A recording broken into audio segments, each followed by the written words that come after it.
গত 3 দিন আগে রংপুর বদরগঞ্জে বয়ান করতে গেছি। যার হাট দিতে একবার ওই ফেসিজম ঢুকে গেছে, তার ভিতর থেকে ওই যে কয়লা ধুইলেও ময়লা যায় না। কি কয় না মানুষ। কোরআনের বয়ান করতেছি, একজন এসে একবারে বৃদ্ধ মানুষ, মোটামুটি 1.5 পা চলে গেছে কবরে,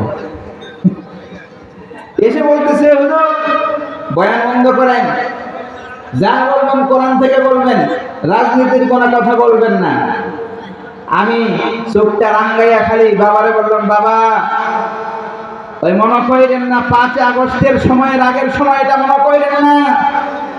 5 আগস্টে আপনার লিডারকে বিদায় করেছে, আমাদেরকে আর খেপাবেন না।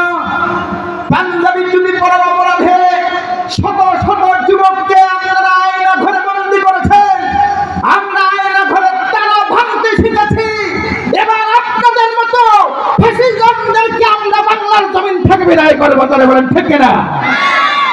অনেক জ্বালিয়েছেন, মাথায় টুপি আর পাগড়ি আর পাঞ্জাবি বড় থাকলে আপনারা আমাদেরকে জঙ্গিবাদী বলেছেন, উগ্রবাদী বলেছেন, যারা বলেন ঠিক কিনা? বলেছে কিনা?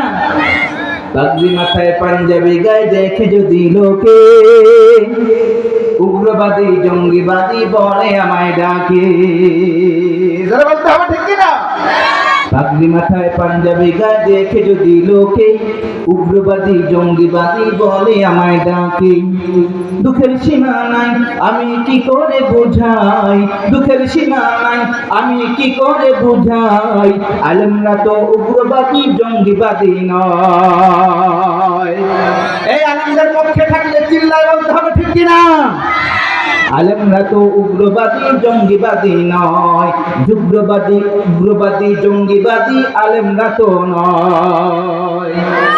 আলেম আছে বলি মোদের টিকে আছে দেশ, নয়তো খোদা গজব দিয়ে করে দিতেন শেষ। একটু জোরে বলতে হবে ঠিক কিনা? আলেম আছে বলি মোদের টিকে আছে দেশ, নয়তো খোদা গজব দিয়ে করে দিতেন শেষ। আলেমরা নায়েবে নবী কি করে বুঝায়, আল্লাহু আকবার। আলেমরা নায়েবে নবী কি করে বুঝায়, আলেমরা তো উগ্রবাদী জঙ্গিবাদী নয়। লিল্লাহি তাকবীর।